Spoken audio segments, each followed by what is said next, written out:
ਅੱਜ ਇਸਤਰੀ ਨੂੰ ਆਪਣੇ ਸਵੈ ਮਾਣ ਤੇ ਸਵੈ ਰੱਖਿਆ ਦੇ ਲਈ ਲੜਾਈ ਲੜਨੀ ਪੈ ਰਹੀ ਹੈ।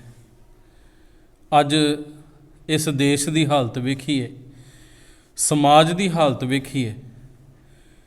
ਕੁਝ ਦਿਨ ਪਹਿਲਾਂ ਹੀ ਯੂਪੀ ਦੇ ਹਾਥਰਸ ਦੇ ਵਿੱਚ ਜੋ ਕੁਝ ਵਾਪਰਿਆ, ਤੇ ਐਸਾ ਪਤਾ ਨਹੀਂ ਕਈ ਥਾਵਾਂ 'ਤੇ ਐਸੀਆਂ ਘਟਨਾਵਾਂ ਹੋ ਚੁੱਕੀਆਂ। ਭਾਰਤ ਦੇ ਵਿੱਚ ਕਦੇ ਐਸੇ ਧਾਰਮਿਕ ਗ੍ਰੰਥ ਜਿਨ੍ਹਾਂ ਦੇ ਬੋਲ ਆਮ ਪੜ੍ਹ ਕੇ ਸੁਣਾਏ ਜਾਂਦੇ ਨੇ, ਉਹਨਾਂ ਦੇ ਬੋਲਾਂ ਨੂੰ ਪੜ੍ਹਦਿਆਂ ਵੀ ਸਾਧ ਸੰਗਤ ਸ਼ਰਮ ਆਉਂਦੀ ਸੀ ਕਿ ਇਸਤਰੀ ਦੀ ਜਿਹੜੀ ਦੁਰਦਸ਼ਾ ਉਹਨਾਂ ਗ੍ਰੰਥਾਂ ਨੇ ਬਿਆਨ ਕੀਤੀ, ਤੇ ਅੱਜ ਉਹ ਦੁਰਦਸ਼ਾ ਇਸਤਰੀ ਦੀ ਸਮਾਜ ਦੇ ਵਿੱਚ ਪ੍ਰੈਕਟੀਕਲੀ ਹੋ ਰਹੀ ਹੈ। ਆਪਣੇ ਆਪ ਨੂੰ ਧਰਮੀ ਕਹਿਣ ਵਾਲਿਆਂ ਨੇ ਇਸਤਰੀ ਨੂੰ ਇੱਥੋਂ ਤੱਕ ਵੀ ਨਿੰਦਿਆ। ਮਾਤ ਕਹੈ ਮੇਰਾ ਪੂਤ ਵਿਆਹਿਆ, ਦਾਮ ਕਾਢ ਬਾਗਣ ਲੈ ਆਇਆ। ਇਸਤਰੀ ਨੂੰ ਬਘਿਆੜਨ ਆਖਿਆ ਗਿਆ। ਇੱਥੇ ਬਸ ਨਹੀਂ, ਆਪਣੇ ਆਪ ਨੂੰ ਧਰਮੀ ਕਹਾਉਣ ਵਾਲੇ, ਆਪਣੇ ਆਪ ਨੂੰ ਦਾਨੀ ਮਹਾਂਪੁਰਸ਼ ਕਹਾਉਣ ਵਾਲੇ ਐਸੇ ਵਿਦਵਾਨ ਲੋਕਾਂ ਨੇ ਇਸਤਰੀ ਦੇ ਪ੍ਰਤੀ ਇਹ ਬੋਲ ਵੀ ਬੋਲੇ, ਢੋਰ ਗਵਾਰ ਪਸ਼ੂ ਅਰ ਨਾਰੀ ਇਹ ਸਭ ਤਾੜਨ ਕੇ ਅਧਿਕਾਰੀ। ਕਹਿੰਦੇ ਜਿਵੇਂ ਪਸ਼ੂ ਨੂੰ ਤਾੜ ਕੇ ਕੁੱਟ ਕੇ ਉਹਦੇ ਕੋਲੋਂ ਕੰਮ ਲਿਆ ਜਾਂਦਾ ਹੈ, ਇਸੇ ਤਰ੍ਹਾਂ ਜਿਵੇਂ ਢੋਲ ਨੂੰ ਕੁੱਟਿਆ ਜਾਂਦਾ ਹੈ, ਪਿੱਟਿਆ ਜਾਂਦਾ ਹੈ, ਤੇ ਇਸਤਰੀ ਵੀ ਇਸੇ ਗੱਲ ਦੀ ਅਧਿਕਾਰੀ ਹੈ। ਭਾਵ ਇਸਤਰੀ ਦੀ ਦੁਰਦਸ਼ਾ ਨੂੰ ਉਹਨਾਂ ਧਰਮੀ ਲੋਕਾਂ ਨੇ ਵੀ ਸਾਧ ਸੰਗਤ ਇਸ ਤਰ੍ਹਾਂ ਸਮਾਜ ਦੇ ਵਿੱਚ, ਦੁਨੀਆ ਦੇ ਵਿੱਚ ਪ੍ਰਗਟ ਕੀਤਾ, ਤੇ ਇੱਥੋਂ ਤੱਕ ਕਿ ਪੈਰਾਂ ਦੀ ਜੁੱਤੀ ਵੀ ਉਹਨਾਂ ਨੇ ਆਖਿਆ। ਪਰ ਗੁਰੂ ਪਿਆਰਿਓ, ਦੇਖੋ, ਧੰਨ ਗੁਰੂ ਨਾਨਕ ਸਾਹਿਬ ਮਹਾਰਾਜ ਪਾਤਸ਼ਾਹ ਜੀ ਨੇ ਜੋ ਇਸਤਰੀ ਨੂੰ ਮਾਣ ਬਖਸ਼ਿਸ਼ ਕੀਤਾ, ਸਤਿਕਾਰ ਬਖਸ਼ਿਸ਼ ਕੀਤਾ, ਜਿਹੜਾ ਸਤਿਕਾਰ ਸਤਿਗੁਰੂ ਸਾਹਿਬ ਮਹਾਰਾਜ ਜੀ ਦੇ ਦਰ ਤੋਂ ਮਿਲਿਆ ਨਾ, ਗੁਰੂ ਨਾਨਕ ਸਾਹਿਬ ਪਾਤਸ਼ਾਹ ਜੀ ਦੇ ਦਰਬਾਰ ਤੋਂ ਮਿਲਿਆ, ਉਹ ਸਤਿਕਾਰ ਦੁਨੀਆ ਦੇ ਵਿੱਚ ਕਿਤੇ ਨਹੀਂ। ਮੈਂ ਥੋੜ੍ਹੇ ਦਿਨ ਪਹਿਲਾਂ ਕਿਸੇ ਵਿਦਵਾਨ ਦੀ ਇੱਕ ਗੱਲ ਪੜ੍ਹ ਰਿਹਾ ਸਾਂ। ਉਹ ਲਿਖਦਾ ਕਿ ਬਾਹਰਲੇ ਮੁਲਕਾਂ ਦੇ ਵਿੱਚ, ਵਿਦੇਸ਼ਾਂ ਦੇ ਵਿੱਚ ਇਸਤਰੀ ਪ੍ਰਧਾਨਤਾ ਦੇਸ਼, ਬਹੁਤੇ ਦੇਸ਼ਾਂ ਨੂੰ ਕਿਹਾ ਜਾਂਦਾ ਵੀ ਉੱਥੇ ਇਸਤਰੀ ਦੀ ਪ੍ਰਧਾਨਤਾ ਹੈ, ਇਸਤਰੀ ਨੂੰ ਪਹਿਲ ਦਿੱਤੀ ਜਾਂਦੀ ਹੈ। ਉੱਥੇ ਬੱਚੇ ਦਾ ਨਾਮ ਵੀ ਮਾਤਾ ਦੇ ਨਾਮ ਦੇ ਨਾਲ ਜੋੜਿਆ ਜਾਂਦਾ ਹੈ।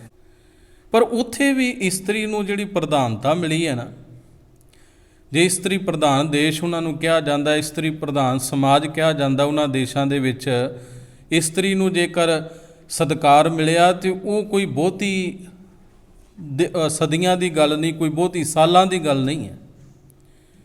ਲਗਭਗ 1940 ਜਾਂ 1950 ਦੇ ਵਿੱਚ ਇਹ ਕਾਨੂੰਨ ਉੱਥੇ ਬਣੇ ਨੇ, ਤੇ ਉਸ ਸਮੇਂ ਤੋਂ ਇਸਤਰੀ ਨੂੰ ਥੋੜ੍ਹੀ ਬਹੁਤੀ ਪ੍ਰਧਾਨਤਾ ਜਾਂ ਸਤਿਕਾਰ ਉਹਨਾਂ ਦੇਸ਼ਾਂ ਦੇ ਵਿੱਚ, ਉਹਨਾਂ ਮੁਲਕਾਂ ਦੇ ਵਿੱਚ ਮਿਲਿਆ। ਪਰ ਜਦੋਂ ਅਸੀਂ ਗੁਰੂ ਗ੍ਰੰਥ ਸਾਹਿਬ ਮਹਾਰਾਜ ਜੀ ਦੀ ਹਜ਼ੂਰੀ ਬੈਠੀਏ, ਗੁਰੂ ਨਾਨਕ ਸਾਹਿਬ ਮਹਾਰਾਜ ਜੀ ਦੀ ਆਸਾ ਕੀ ਵਾਰ ਬਾਣੀ ਦੇ ਇਹ ਰੱਬੀ ਬਚਨ ਪੜ੍ਹਦੇ ਹਾਂ ਕਿ ਸੋ ਕਿਉਂ ਮੰਦਾ ਆਖੀਐ ਜਿਤ ਜੰਮੈ ਰਾਜਾਨ, ਤੇ ਸਾਧ ਸੰਗਤ ਲਗਭਗ 550 ਸਾਲ ਪਹਿਲਾਂ ਗੁਰੂ ਨਾਨਕ ਸਾਹਿਬ ਮਹਾਰਾਜ ਪਾਤਸ਼ਾਹ ਜੀ ਨੇ ਇਹ ਬਚਨ ਇਸਤਰੀ ਦੇ ਸਤਿਕਾਰ ਦੇ ਵਿੱਚ ਕਹਿ ਦਿੱਤੇ ਸਨ। ਮੈਂ ਆਪਣੇ ਬਚਨਾਂ ਵੱਲ ਵਾਪਸ ਆਵਾਂ ਕਿ ਦੇਖੋ, ਅੱਜ ਵੀ ਸਵੈ ਮਾਣ ਤੇ ਸਵੈ ਰੱਖਿਆ ਦੇ ਵਾਸਤੇ ਇਸਤਰੀ ਨੂੰ ਆਪਣੀ ਲੜਾਈ ਲੜਨੀ ਪੈ ਰਹੀ ਹੈ ਸਮਾਜ ਦੇ ਵਿੱਚ, ਖਾਸ ਕਰਕੇ ਭਾਰਤ ਵਰਗੇ ਦੇਸ਼ ਦੇ ਅੰਦਰ। ਪਰ ਕਾਸ਼ ਕਿਤੇ ਅਸੀਂ ਕਲਗੀਧਰ ਦਸ਼ਮੇਸ਼ ਪਿਤਾ ਦੇ ਬਖਸ਼ੇ ਹੋਏ ਖੰਡੇ ਦੀ ਪੌਲ ਦੇ ਧਾਰਨੀ ਹੋ ਜਾਂਦੇ ਨਾ। 1699 ਦੀ ਵਿਸਾਖੀ, ਖਾਲਸਾ ਪੰਥ ਦੀ ਸਾਜਨਾ ਦਾ ਉਹ ਦਿਨ ਯਾਦ ਕਰੀਏ ਸਾਧ ਸੰਗਤ, ਜਦੋਂ ਸਤਿਗੁਰੂ ਸਾਹਿਬ ਮਹਾਰਾਜ ਜੀ ਨੇ ਪੁਰਸ਼ ਦੇ ਨਾਮ ਦੇ ਨਾਲ ਸਿੰਘ ਸ਼ਬਦ ਵਰਤਿਆ, ਤੇ ਇਹ ਹੁਕਮ ਲਾਗੂ ਕਰ ਦਿੱਤਾ ਕਿ ਪੁਰਸ਼ ਦੇ ਨਾਮ ਦੇ ਨਾਲ ਸਿੰਘ ਲਫ਼ਜ਼ ਜੋੜਿਆ ਜਾਏਗਾ। ਸਿੰਘ ਦਾ ਭਾਵ ਹੈ ਸ਼ੇਰ, ਤੇ ਸਾਧ ਸੰਗਤ ਇਸਤਰੀ ਦੇ ਨਾਮ ਦੇ ਨਾਲ ਕੌਰ ਸ਼ਬਦ ਸਤਿਗੁਰੂ ਸਾਹਿਬ ਮਹਾਰਾਜ ਪਾਤਸ਼ਾਹ ਜੀ ਨੇ ਵਰਤਣ ਦਾ ਹੁਕਮ ਕੀਤਾ, ਤੇ ਕੌਰ ਦਾ ਭਾਵ ਹੈ ਰਾਜਕੁਮਾਰੀ। ਬੜਾ ਵੱਡਾ ਸਤਿਕਾਰ ਬਖਸ਼ਿਸ਼ ਕਰ ਦਿੱਤਾ। ਜਿੱਥੇ ਖੰਡੇ ਦੀ ਪਾਹੁਲ ਪੁਰਸ਼ ਨੂੰ ਸਤਿਗੁਰੂ ਸਾਹਿਬ ਮਹਾਰਾਜ ਜੀ ਨੇ ਬਖਸ਼ਿਸ਼ ਕੀਤੀ ਹੈ, ਉੱਥੇ ਇਸਤਰੀ ਨੂੰ ਜਿਸ ਸਮਾਜ ਦੇ ਅੰਦਰ ਬੁਰਕਾ ਪਾ ਕੇ ਰੱਖਿਆ ਜਾਂਦਾ ਸੀ, ਜਿਸ ਇਸਤਰੀ ਨੂੰ ਧਰਮ ਮੰਦਰਾਂ ਧਾਰਮਿਕ ਅਸਥਾਨਾਂ 'ਤੇ ਜਾ ਕੇ ਪੂਜਾ ਪਾਠ ਕਰਨ ਦਾ ਅਧਿਕਾਰ ਨਹੀਂ ਸੀ, ਉੱਥੇ ਗੁਰੂ ਗੋਬਿੰਦ ਸਿੰਘ ਮਹਾਰਾਜ ਪਾਤਸ਼ਾਹ ਜੀ ਨੇ ਪੁਰਸ਼ ਦੇ ਬਰਾਬਰ ਬਿਠਾ ਕੇ ਇਸਤਰੀ ਨੂੰ 5 ਕਕਾਰਾਂ ਦਾ ਧਾਰਨੀ ਬਣਾਇਆ, ਖੰਡੇ ਬਾਟੇ ਦੀ ਪੌਲ ਛਕਾ ਕੇ ਸ਼ਸਤਰ ਧਾਰੀ ਜ਼ਿੰਦਗੀ ਜਿਉਣ ਦਾ ਢੰਗ ਸਿਖਾ ਗਏ ਮੇਰੇ ਪਾਤਸ਼ਾਹ। ਅੱਜ ਲੋੜ ਹੈ, ਕਾਸ਼ ਕਿਤੇ ਅਸੀਂ ਗੁਰੂ ਗੋਬਿੰਦ ਸਿੰਘ ਮਹਾਰਾਜ ਪਾਤਸ਼ਾਹ ਜੀ ਦੀ ਉਸ ਬਖਸ਼ਿਸ਼ ਨੂੰ ਸਾਂਭਦੇ ਹੋਈਏ। ਅੱਜ ਜੇਕਰ ਕਿਤੇ ਉਸ ਬੀਬੀ ਦੀਪ ਕੌਰ ਜੀ ਵਰਗੇ ਬਣ ਜਾਈਏ ਨਾ, ਤੇ ਮੈਂ ਕਹਿੰਦਾ ਕਿ ਇਸਤਰੀ ਨੂੰ ਕਿਸੇ ਭਰਾ ਦੇ ਗੁੱਟ ਦੇ ਉੱਪਰ ਰੱਖੜੀ ਬੰਨ੍ਹ ਕੇ ਤੇ ਇਹ ਤਰਲਾ ਨਾ ਲੈਣਾ ਪਵੇਗਾ ਕਿ ਤੂੰ ਮੇਰਾ ਰੱਖਿਅਕ ਹੈ। ਕਿਸੇ ਪਤੀ ਦੇ ਅੱਗੇ ਹੱਥ ਜੋੜ ਕੇ, ਕਿਤੇ ਕਿਸੇ ਪੁਰਸ਼ ਦੇ ਅੱਗੇ ਹੱਥ ਜੋੜ ਕੇ ਤਰਲਾ ਨਹੀਂ ਲੈਣਾ ਪਵੇਗਾ ਕਿ ਤੂੰ ਮੇਰੀ ਰੱਖਿਆ ਕਰ, ਕਿਉਂਕਿ ਇਸਤਰੀ ਦੀ ਦੁਰਦਸ਼ਾ ਐਸੀ ਬਣਾ ਦਿੱਤੀ ਸਾਡੇ ਸਮਾਜ ਨੇ। ਪਰ ਕਿਤੇ ਬੀਬੀ ਦੀਪ ਕੌਰ ਜੀ ਵਾਂਗ ਇਤਿਹਾਸ ਇਸ ਗੱਲ ਦਾ ਗਵਾਹ ਹੈ। ਸਾਧ ਸੰਗਤ, ਤਲਵਣ ਦੀ ਧਰਤੀ, ਹੁਸ਼ਿਆਰਪੁਰ ਜ਼ਿਲ੍ਹੇ ਦਾ ਉਹ ਪਿੰਡ, ਬੀਬੀ ਦੀਪ ਕੌਰ ਜਿਹਨੇ ਸ਼੍ਰੀ ਅਨੰਦਪੁਰ ਸਾਹਿਬ ਦੀ ਪਾਵਨ ਧਰਤੀ 'ਤੇ ਜਾ ਕੇ ਖੰਡੇ ਦੀ ਪਹੁਲ ਛਕੀ ਹੋਈ ਹੈ। ਅਤੇ ਉਹ ਸਮਾਂ ਜਦੋਂ ਸ਼੍ਰੀ ਅਨੰਦਪੁਰ ਸਾਹਿਬ ਨੂੰ ਮੁਗਲਾਂ ਦਾ ਅਤੇ ਪਹਾੜੀ ਰਾਜਿਆਂ ਦਾ ਘੇਰਾ ਪਿਆ, ਅਤੇ ਜਿਹੜੇ ਸਿੱਖ, ਜਿਹੜੇ ਗੁਰੂ ਕੇ ਪਿਆਰੇ ਯੋਧੇ ਆਪਣੀਆਂ ਜਾਨਾਂ ਵਾਰਨ ਵਾਲੇ ਘਰਾਂ ਦੇ ਵਿੱਚ ਸਨ, ਉਹਨਾਂ ਸਮਿਆਂ ਦੇ ਵਿੱਚ ਉਹਨਾਂ ਨੇ ਜਥੇਬੰਦ ਹੋ ਕੇ ਆਪਣੇ ਘਰਾਂ ਤੋਂ, ਪਿੰਡਾਂ ਨਗਰਾਂ ਤੋਂ ਇਕੱਠਿਆਂ ਹੋ ਕੇ ਸ਼੍ਰੀ ਅਨੰਦਪੁਰ ਸਾਹਿਬ ਵੱਲ ਵਹੀਰਾਂ ਘੱਤਣੀਆਂ ਸ਼ੁਰੂ ਕਰ ਦਿੱਤੀਆਂ। ਅਤੇ ਉਸ ਸਮੇਂ ਸਾਧ ਸੰਗਤ ਹੁਸ਼ਿਆਰਪੁਰ ਦੇ ਇਸ ਨਗਰ ਤਲਵਣ ਦੀ ਇਹ ਸਾਧ ਸੰਗਤ ਇਤਿਹਾਸਕ ਘਟਨਾ ਆਉਂਦੀ ਹੈ ਕਿ ਇਹ ਬੀਬੀ ਦੀਪ ਕੌਰ ਜਿਹੜੀ ਅੰਮ੍ਰਿਤਧਾਰੀ ਗੁਰਸਿੱਖਣੀ ਹੈ, ਇਕੱਲੀ ਆਪਣੇ ਘਰ ਦੇ ਵਿੱਚ ਰਹਿੰਦੀ ਹੈ। ਪਤਾ ਲੱਗਾ ਕਿ ਕੁਝ ਸਿੰਘਾਂ ਦਾ, ਗੁਰਸਿੱਖ ਪਿਆਰਿਆਂ ਦਾ ਜਥਾ ਅੱਜ ਬਿਲਕੁਲ ਮੇਰੇ ਇਸ ਨਗਰ ਦੇ ਪਾਸ ਵਾਲੀ ਸੜਕ ਤੋਂ ਲੰਘ ਕੇ ਜਾਣਾ ਹੈ, ਅਨੰਦਪੁਰ ਸਾਹਿਬ ਨੂੰ ਉਹ ਜਥਾ ਜਾ ਰਿਹਾ। ਉਸ ਜਥੇ ਦੀ ਸੇਵਾ ਕਰਨ ਵਾਸਤੇ, ਉਹਨਾਂ ਸਿੰਘਾਂ ਦੀ ਜਲ ਪਾਣ ਦੀ ਸੇਵਾ ਕਰਨ ਵਾਸਤੇ, ਗੁਰਸਿੱਖਾਂ ਦੇ ਦਰਸ਼ਨ ਕਰਨ ਵਾਸਤੇ ਬੀਬੀ ਅੱਜ ਉਹ ਸੜਕ ਦੇ ਕੰਢੇ 'ਤੇ ਕਿਨਾਰੇ 'ਤੇ ਆ ਕੇ ਖੜ੍ਹ ਗਈ। ਸਾਧ ਸੰਗਤ ਉਡੀਕਦੀ ਪਈ ਹੈ ਕਿ ਉਹ ਜਥਾ ਆਉਣ ਵਾਲਾ ਹੈ। ਦੂਰੋਂ ਕਿਤੇ ਧੂੜ ਉੱਡਦੀ ਦਿਖੀ ਅਤੇ ਮਨ ਦੇ ਵਿੱਚ ਸੀ ਕਿ ਸ਼ਾਇਦ ਉਹ ਗੁਰਸਿੱਖ ਪਿਆਰੇ ਆ ਰਹੇ ਨੇ ਜਿਹੜੇ ਸ਼੍ਰੀ ਅਨੰਦਪੁਰ ਸਾਹਿਬ ਵੱਲ ਜਾ ਰਹੇ ਨੇ। ਪਰ ਜਦੋਂ ਉਹ ਧੂੜ ਉਡਾਉਂਦੇ ਹੋਏ ਘੋੜੇ ਨੇੜੇ ਪਹੁੰਚੇ ਤਾਂ ਬੀਬੀ ਦੀਪ ਕੌਰ ਨੇ ਕੀ ਵੇਖਿਆ ਕਿ ਇਹ ਮੁਗਲਾਂ ਦੀ ਫੌਜਾਂ ਦੇ ਸਿਪਾਹੀ ਹਨ। ਇੱਕ ਉਹਨਾਂ ਦਾ ਕਮਾਂਡਰ ਹੈ ਅਤੇ ਕੁਝ ਨਾਲ ਸਿਪਾਹੀ ਨੇ।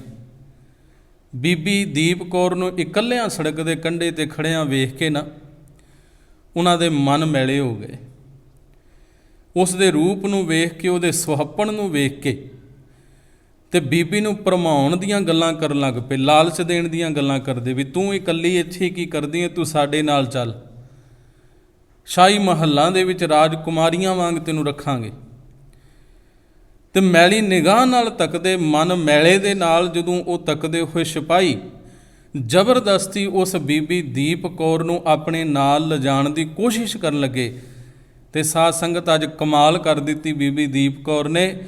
ਸਤਿਗੁਰੂ ਗੁਰੂ ਗੋਬਿੰਦ ਸਿੰਘ ਮਹਾਰਾਜ ਪਾਤਸ਼ਾਹ ਜੀ ਦੇ ਬਖਸ਼ੇ ਹੋਏ ਸ਼ਸਤਰ, ਸਤਿਗੁਰੂ ਜੀ ਦੀ ਬਖਸ਼ਿਸ਼ ਕੀਤੀ ਹੋਈ ਇਹ ਸ੍ਰੀ ਸਾਹਿਬ, ਉਹ ਸ੍ਰੀ ਸਾਹਿਬ ਜਿਹੜੀ ਗਲ ਦੇ ਵਿੱਚ ਪਾਈ ਸੀ, 2 ਕੁ ਕਦਮ ਬੀਬੀ ਦੀਪ ਕੌਰ ਨੇ ਪਿਛਾਂ ਆਪਣੇ ਪੈਰ ਹਟਾ ਕੇ ਆਪਣੀ ਸ੍ਰੀ ਸਾਹਿਬ ਦੀ ਮਿਆਨ ਨੂੰ ਹੱਥ ਪਾ ਕੇ ਅਤੇ ਸਾਧ ਸੰਗਤ ਇੱਕਦਮ ਤਲਵਾਰ ਖਿੱਚ ਕੇ ਅਤੇ ਉਹਨਾਂ ਸਿਪਾਹੀਆਂ ਦੇ ਉੱਪਰ ਵਾਰ ਕੀਤਾ ਜਿਹੜੇ ਉਸ ਦੇ ਤਨ ਵੱਲ ਆਪਣੇ ਹੱਥ ਵਧਾ ਰਹੇ ਸਨ। ਇੱਕ ਵਾਰ ਕੀਤਾ ਅਤੇ ਸਾਧ ਸੰਗਤ ਉਹ ਸਿਪਾਹੀ ਜਿਹੜਾ ਸੀ ਉਹਦਾ ਸੀਨਾ ਚੀਰਦੀ ਤਲਵਾਰ, ਅਤੇ ਉਹ ਤਲਵਾਰ ਦੇ ਨਾਲ ਉਹ ਸਿਪਾਹੀ ਜ਼ਖਮੀ ਹੋ ਕੇ ਧਰਤੀ 'ਤੇ ਡਿੱਗ ਪਿਆ। ਦੂਜਾ ਸਿਪਾਹੀ ਅੱਗੇ ਵਧਿਆ ਅਤੇ ਦੂਜੇ ਵਾਰ ਦੇ ਨਾਲ ਉਸ ਦੀ ਧੌਣ ਵੱਢ ਕੇ ਧੜ ਨਾਲੋਂ ਲੱਗ ਕਰ ਦਿੱਤੀ ਹੈ। ਇੰਨਾ ਕੁਝ ਵੇਖ ਕੇ, ਇੰਨੀ ਹਿੰਮਤ ਵੇਖ ਕੇ ਨਾ, ਅਤੇ ਸਾਧ ਸੰਗਤ ਕਮਾਂਡਰ ਖੁਦ ਅੱਗੇ ਹੋਇਆ। ਉਹ ਕਮਾਂਡਰ ਅੱਗੇ ਵੱਧ ਕੇ ਘੋੜਾ ਲੈ ਕੇ ਜਦੋਂ ਉਸ ਬੀਬੀ ਦੀਪ ਕੌਰ ਵੱਲ ਆਇਆ ਤੇ ਫੁਰਤੀ ਦੇ ਨਾਲ ਬੀਬੀ ਦੀਪ ਕੌਰ ਨੇ ਸਾਧ ਸੰਗਤ ਆਪਣੀ ਤਲਵਾਰ ਦੇ ਸ਼ਸਤਰ ਦੇ ਜ਼ੋਰ ਵਿਖਾਉਂਦਿਆਂ ਹੋਇਆਂ ਇੱਕ ਵਾਰ ਐਸਾ ਦਲੇਰੀ ਨਾਲ ਕੀਤਾ ਕਿ ਉਸ ਕਮਾਂਡਰ ਦਾ ਸਾਧ ਸੰਗਤ ਸਰੀਰ ਦਾ ਤਨ ਦਾ ਇੱਕ ਹਿੱਸਾ ਅਲੱਗ ਤੇ ਇੱਕ ਹੇਠਲਾ ਹਿੱਸਾ ਅਲੱਗ ਕਰ ਦਿੱਤਾ, ਭਾਵ ਦੋ ਟੋਟੇ ਕਰ ਦਿੱਤੇ ਉਸ ਦੇ ਤਨ ਦੇ। ਬਾਕੀ ਕੁਝ ਸਿਪਾਹੀ ਸਨ, ਉਹਨਾਂ ਨੂੰ ਵੀ ਬੀਬੀ ਨੇ ਜ਼ਖਮੀ ਕੀਤਾ, ਉਹ ਵੀ ਤੜਫਦੇ ਧਰਤੀ ਤੇ ਡਿੱਗੇ ਨੇ ਤੇ ਬੀਬੀ ਵੀ ਖੁਦ ਉਹਨਾਂ ਦੇ ਵਾਰਾਂ ਦੇ ਨਾਲ ਜ਼ਖਮੀ ਹੋਈ। ਤੇ ਇੰਨੇ ਨੂੰ ਪਿੱਛੇ ਉਹਨਾਂ ਸਿੰਘਾਂ ਦਾ ਜਥਾ ਆਣ ਪਹੁੰਚਿਆ, ਜਿਹੜਾ ਜਥਾ ਅਨੰਦਪੁਰ ਸਾਹਿਬ ਵੱਲ ਜਾ ਰਿਹਾ ਸੀ। ਉਹਨਾਂ ਨੇ ਆ ਕੇ ਸਾਧ ਸੰਗਤ ਉਸ ਜ਼ਖਮੀ ਹੋਈ ਬੀਬੀ ਦੀਪ ਕੌਰ ਨੂੰ ਸਾਂਭਿਆ, ਧਰਤੀ ਤੋਂ ਚੁੱਕਿਆ, ਆਪਣੇ ਨਾਲ ਘੋੜਿਆਂ ਤੇ ਬਿਠਾ ਕੇ ਸ਼੍ਰੀ ਅਨੰਦਪੁਰ ਸਾਹਿਬ ਲੈ ਗਏ ਨੇ। ਤੇ ਸਾਧ ਸੰਗਤ ਜੋ ਹਿੰਮਤ, ਜੋ ਦਲੇਰੀ ਅੱਜ ਬੀਬੀ ਦੀਪ ਕੌਰ ਦੀ ਉਹਨਾਂ ਨੇ ਵੇਖੀ ਤੇ ਉਸ ਹਿੰਮਤ ਦੀ, ਉਸ ਦਲੇਰੀ ਦੀ ਅੱਜ ਸ਼ਲਾਘਾ ਕੀਤੀ ਹੈ ਦਸ਼ਮੇਸ਼ ਪਾਤਸ਼ਾਹ ਧੰਨ ਗੁਰੂ ਗੋਬਿੰਦ ਸਿੰਘ ਮਹਾਰਾਜ ਪਾਤਸ਼ਾਹ ਜੀ ਦੇ ਅੱਗੇ ਕਿ ਸਤਿਗੁਰੂ ਜੀ ਅਸੀਂ ਅੱਖੀਂ ਵੇਖਿਆ ਦੂਰ ਤੋਂ ਕਿ ਬੀਬੀ ਦੀਪ ਕੌਰ ਨੇ ਕਿਵੇਂ ਉਹਨਾਂ ਸਿਪਾਹੀਆਂ ਦੇ ਨਾਲ ਜੰਗ ਕੀਤੀ, ਕਿਵੇਂ ਆਪਣੇ ਤਨ ਦੀ ਰਖਵਾਲੀ ਕੀਤੀ, ਕਿਵੇਂ ਆਪਣੀ ਤੇਗ ਦੇ ਜ਼ੋਰ ਵਿਖਾਏ ਨੇ, ਕਿਵੇਂ ਉਹਨਾਂ ਦੇ ਸੀਸ ਧੜ ਨਾਲੋਂ ਅਲੱਗ ਕਰ ਦਿੱਤੇ ਨੇ। ਤੇ ਸਾਧ ਸੰਗਤ ਸਤਿਗੁਰੂ ਸਾਹਿਬ ਮਹਾਰਾਜ ਪਾਤਸ਼ਾਹ ਜੀ ਨੇ ਬੀਬੀ ਦੀਪ ਕੌਰ ਦੀ ਇਸ ਹਿੰਮਤ, ਉਸ ਦੀ ਇਸ ਪ੍ਰਸ਼ੰਸਾ ਨੂੰ ਸੁਣ ਕੇ ਤੇ ਅਸੀਸ ਬਖਸ਼ਦਿਆਂ ਆਖਿਆ ਕਿ ਬੀਬੀ ਦੀਪ ਕੌਰ ਤੂੰ ਗੁਰੂ ਕੀ ਪੁੱਤਰੀ ਹੈ। ਸਤਿਗੁਰੂ ਪਾਤਸ਼ਾਹ ਜੀ ਨੇ ਬੀਬੀ ਦੀਪ ਕੌਰ ਨੂੰ ਪੁੱਤਰੀ ਕਹਿ ਕੇ ਸਨਮਾਨ ਦਿੱਤਾ। ਸਾਧ ਸੰਗਤ ਦੇਖੋ ਕਮਾਲ ਸੀ ਨਾ, ਗੁਰੂ ਗੋਬਿੰਦ ਸਿੰਘ ਮਹਾਰਾਜ ਪਾਤਸ਼ਾਹ ਜੀ ਦੇ ਬਖਸ਼ੇ ਹੋਏ ਅੰਮ੍ਰਿਤ ਦੀ ਕਮਾਲ ਸੀ, ਬਖਸ਼ੇ ਹੋਏ ਇਹਨਾਂ ਕਕਾਰਾਂ ਦੀ ਕਮਾਲ ਹੈ। ਸਾਧ ਸੰਗਤ ਇਹ ਗੁਰੂ ਗੋਬਿੰਦ ਸਿੰਘ ਮਹਾਰਾਜ ਪਾਤਸ਼ਾਹ ਜੀ ਦੇ ਖੰਡੇ ਦੀ ਪਹੁਲ ਦੀ ਕਮਾਲ ਹੈ ਤੇ ਅੱਜ ਹੱਥ ਦੇ ਵਿੱਚ ਪਕੜਾਈ ਹੋਈ ਉਸ ਤਲਵਾਰ ਦੀ ਕਮਾਲ ਹੈ। ਸਾਧ ਸੰਗਤ ਜਿਸ ਤਲਵਾਰ ਦੇ ਨਾਲ, ਜਿਸ ਕਿਰਪਾਨ ਦੇ ਨਾਲ ਉਹਨਾਂ ਮੁਗਲਾਂ ਦੇ ਆਹੂ ਲਾਹੇ ਸਨ ਇਸ ਬੀਬੀ ਨੇ। ਮੈਂ ਬੇਨਤੀ ਕਰਾਂ ਕਿ ਅੱਜ ਵੀ ਕਿਤੇ ਜਿੱਥੇ ਸਾਨੂੰ ਅੱਜ ਇਸ ਸਮਾਜ ਦੇ ਵਿੱਚ ਬੀਬੀਆਂ ਦੀ ਇਸ ਦੁਰਦਸ਼ਾ, ਇਸਤਰੀਆਂ ਦੀ ਇਸ ਦੁਰਦਸ਼ਾ ਕਰਕੇ ਸਰਕਾਰਾਂ ਦੇ ਖਿਲਾਫ ਨਾਅਰੇਬਾਜ਼ੀ ਕਰਨੀ ਪੈ ਰਹੀ ਹੈ, ਜਿੱਥੇ ਇਸਤਰੀਆਂ ਨੂੰ ਸਾਧ ਸੰਗਤ ਸਵੈ ਮਾਣ ਤੇ ਸਵੈ ਰੱਖਿਆ ਦੀਆਂ ਲੜਾਈਆਂ ਲੜਨੀਆਂ ਪੈ ਰਹੀਆਂ ਨੇ, ਮੇਰੀ ਬੇਨਤੀ ਕਿਤੇ ਅਸੀਂ ਗੁਰੂ ਗੋਬਿੰਦ ਸਿੰਘ ਮਹਾਰਾਜ ਪਾਤਸ਼ਾਹ ਜੀ ਦੀ ਬਖਸ਼ਿਸ਼ ਇਹ ਖੰਡੇ ਦੀ ਪਹੁਲ ਦੇ ਧਾਰਨੀ ਬਣ ਜਾਈਏ, ਪੰਜ ਕਕਾਰੀ ਧਾਰਨੀ ਹੋ ਜਾਈਏ। ਅਸੀਂ ਕਿਤੇ ਸਤਿਗੁਰੂ ਸਾਹਿਬ ਮਹਾਰਾਜ ਜੀ ਦੀ ਕਿਰਪਾ ਦੇ ਸਦਕਾ ਸ਼ਸਤਰਧਾਰੀ ਹੋ ਜਾਈਏ ਨਾ, ਤੇ ਇਹਨਾਂ ਭੈਣਾਂ ਨੂੰ, ਇਹਨਾਂ ਮਾਵਾਂ, ਇਹਨਾਂ ਇਸਤਰੀਆਂ ਨੂੰ ਸਾਧ ਸੰਗਤ ਫਿਰ ਕਿਸੇ ਦੂਸਰੇ ਦੇ ਉੱਪਰ ਨਿਰਭਰ ਨਹੀਂ ਹੋਣਾ ਪਵੇਗਾ। ਆਪਣੀ ਰੱਖਿਆ ਇਹ ਮਾਤਾਵਾਂ, ਇਹ ਭੈਣਾਂ ਖੁਦ ਕਰ ਸਕਣਗੀਆਂ। ਸਾਡੇ ਸਿਰਾਂ ਦੀਆਂ ਚੁੰਨੀਆਂ, ਗੁਰੂ ਗੋਬਿੰਦ ਸਿੰਘ ਮਹਾਰਾਜ ਜੀ ਦਾ ਬਖਸ਼ਿਸ਼ ਕੀਤਾ ਅੰਮ੍ਰਿਤ, ਸਤਿਗੁਰੂ ਜੀ ਵੱਲੋਂ ਬਖਸ਼ਿਸ਼ ਕੀਤੇ ਹੋਏ ਸ਼ਸਤਰ ਕਿਤੇ ਅਸੀਂ ਸਾਂਭ ਲਈਏ। ਤੇ ਸਾਧ ਸੰਗਤ ਅੱਜ ਸਤਿਗੁਰੂ ਸਾਹਿਬ ਮਹਾਰਾਜ ਪਾਤਸ਼ਾਹ ਜੀ ਦੀ ਕਿਰਪਾ ਦੇ ਸਦਕਾ ਸਾਧ ਸੰਗਤ ਇਸਤਰੀ ਦਾ ਸਤਿਕਾਰ, ਇਸਤਰੀ ਦਾ ਸਨਮਾਨ ਇਹ ਸਮਾਜ, ਇਸ ਦੇਸ਼ ਦੇ ਵਿੱਚ ਉਸੇ ਤਰ੍ਹਾਂ ਬਰਕਰਾਰ ਹੋ ਜਾਵੇਗਾ ਜਿਵੇਂ ਕਲਗੀਧਰ ਮਹਾਰਾਜ ਪਾਤਸ਼ਾਹ ਜੀ ਨੇ ਸਤਿਕਾਰ ਬਖਸ਼ਿਆ, ਜਿਵੇਂ ਗੁਰੂ ਨਾਨਕ ਸਾਹਿਬ ਮਹਾਰਾਜ ਜੀ ਦੇ ਬਚਨਾਂ ਦੇ ਵਿੱਚ ਸਤਿਕਾਰ ਬਖਸ਼ਿਸ਼ ਕੀਤਾ ਸੀ।